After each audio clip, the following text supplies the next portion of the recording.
Assalamualaikum warahmatullahi wabarakatuh. Halo semuanya, sebelumnya perkenalkan nama saya Aidul Lutfi Al-Hakim. Saya adalah seorang mahasiswa dari Politeknik Negeri Malang. Tepatnya saya adalah mahasiswa tingkat 1 yang sedang menempuh semester 2 di jurusan Teknologi Informasi, Prodi D4 Teknik Informatika, dan saya adalah mahasiswa dari kelas 1C. Pada video kali ini saya akan membuat sebuah vlog untuk memenuhi tugas pertengahan semester pada mata kuliah Ilmu Komunikasi yang dibimbing oleh Bapak Robi Anggriawan. Jadi pada tugas pertengahan semester ini kita diberi tugas untuk membuat sebuah vlog yang menceritakan tentang daerah masing-masing, masalah yang ada dalam daerah tersebut, kemudian kontribusi apa yang akan kita lakukan setelah kita lulus pada daerah tersebut. Sebelumnya saya minta maaf apabila nanti bahasa saya berubah-ubah dari formal menuju non-formal karena saya juga kebingungan karena nggak biasanya saya bikin vlog video seperti ini. Jadi sekarang saya sedang berada di kamar saya. Seperti inilah kamar saya. Mohon maaf apabila berantakan karena ya emang gitu kamar cowok. Mungkin untuk vlog ini nggak akan seru kalau dilakukan di kamar aja, dikarenakan ini vlog tentang daerah masing-masing gitu. Daerah dari tempat saya lahir dan saya dibesarkan. Jadi kita akan pergi keluar. Nah, oke guys, jadi kita sekarang sudah sampai di lapangan Desa Sumberagung. Di sini saya akan menceritakan sedikit tentang asal-usul mulanya Desa Sumberagung ini dibuat. Jadi semuanya bermula pada abad ke-20 pada masa penjajahan Belanda.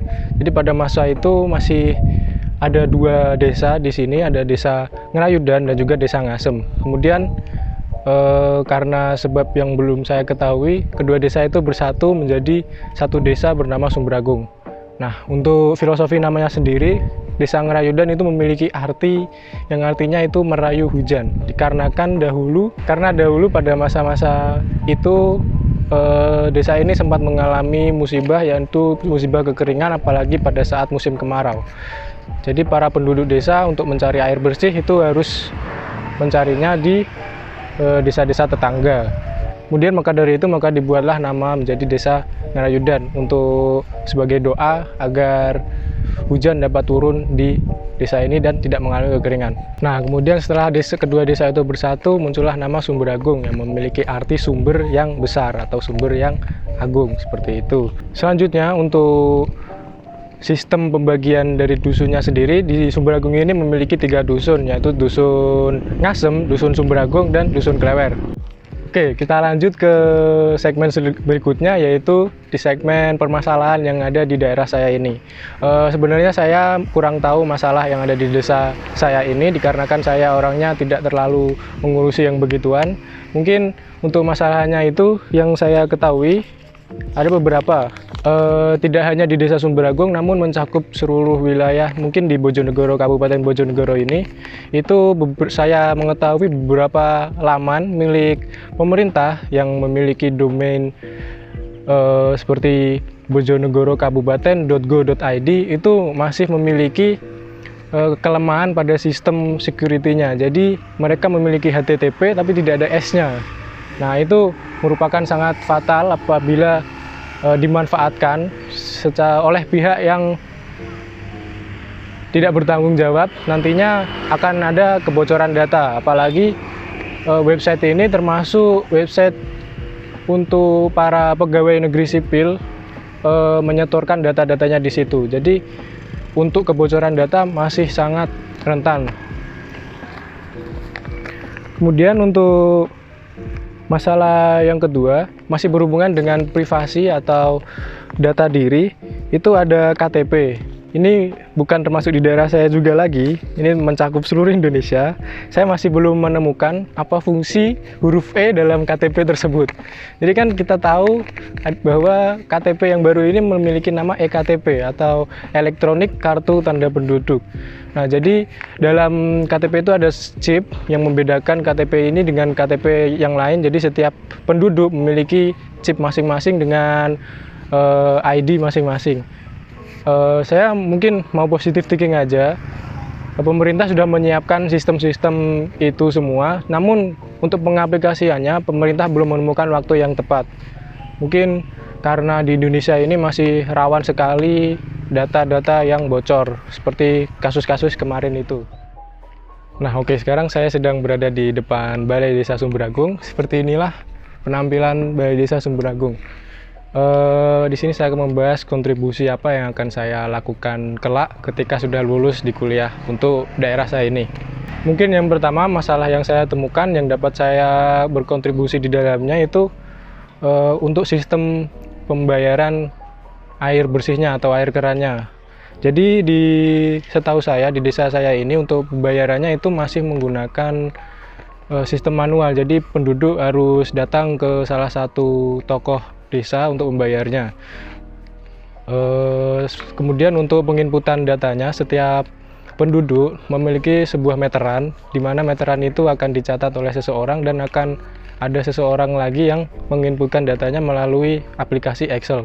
Nah, itu mungkin saran dari saya atau kontribusi yang akan saya lakukan besok itu saya akan membuat sebuah sistem di mana untuk pembayaran PAM atau air minum ini kita bisa lakukan secara online.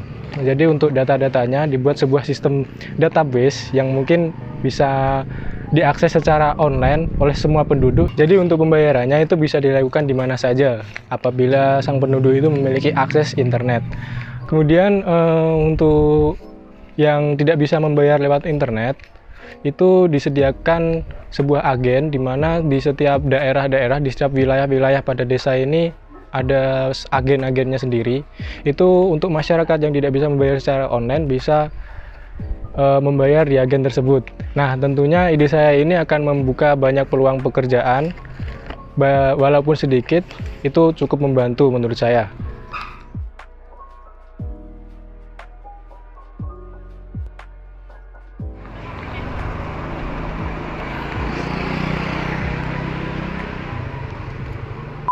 Apalagi sekarang ini zamannya sudah online, jadi mungkin untuk akses internet tidak akan sulit lagi di desa saya ini.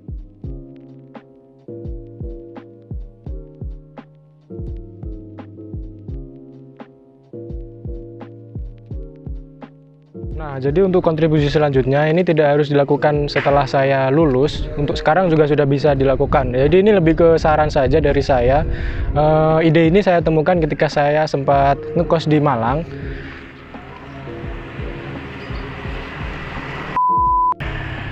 Jadi untuk idenya ini itu merupakan sebuah kotak amal elektronik di mana jika ada orang mau bersedekah itu tidak harus membawa uang tunai. Jadi itu bisa diterapkan di masjid-masjid di desa saya ini yang masih belum menerapkan sistem ini. Jadi pihak masjid dapat menerima uang e-money dalam kotak amalnya itu. Ide ini saya sarankan dikarenakan sebentar lagi juga akan mendekati Hari Raya Idul Fitri di mana banyak orang-orang yang merantau mudik kembali atau pulang kampung ke desa ini. Maka tidak asing lagi untuk para perantau itu, apalagi yang merantau di kota-kota besar, memiliki sebuah dompet e-money. Contohnya seperti ShopeePay, OVO, GoPay, Dana, Link Aja, dan lain-lain. Nah, itu ada sebuah sistem yang namanya QRIS. Jadi memudahkan untuk para pengguna dompet e-money itu untuk mentransfer uang melewati QR code. Jadi tinggal scan lalu isikan berapa nominalnya terus kirim. Sudah seperti itu.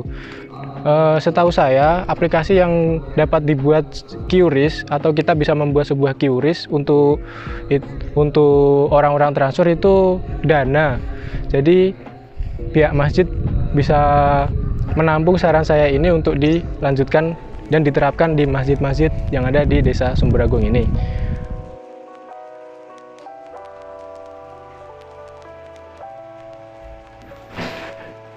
Tes. Nah, tadi itu merupakan sedikit video blog atau vlog dari saya yang menceritakan tentang sejarah desa atau sejarah daerah saya, kemudian permasalahan yang ada di daerah saya menurut sudut pandang saya sendiri, kemudian yang terakhir kontribusi apa yang ingin saya lakukan ketika saya lulus kelak. Semoga vlog saya tadi dapat bermanfaat bagi kalian semua. Terima kasih untuk kalian yang sudah menonton video ini. Kemudian tidak dapat dipungkiri lagi bahwa video ini masih memiliki banyak kekurangan, jadi kalau kalian memiliki saran, kritik, silahkan tuliskan di kolom komentar di bawah. Kemudian saya mohon maaf apabila dalam pembuatan video ini atau dalam video ini ada kesalahan dari saya maupun yang disengaja maupun tidak disengaja. Sekali lagi terima kasih untuk kalian sudah menonton, jangan lupa untuk klik like, subscribe, dan juga komen. Sekian dari saya, wassalamualaikum warahmatullahi wabarakatuh.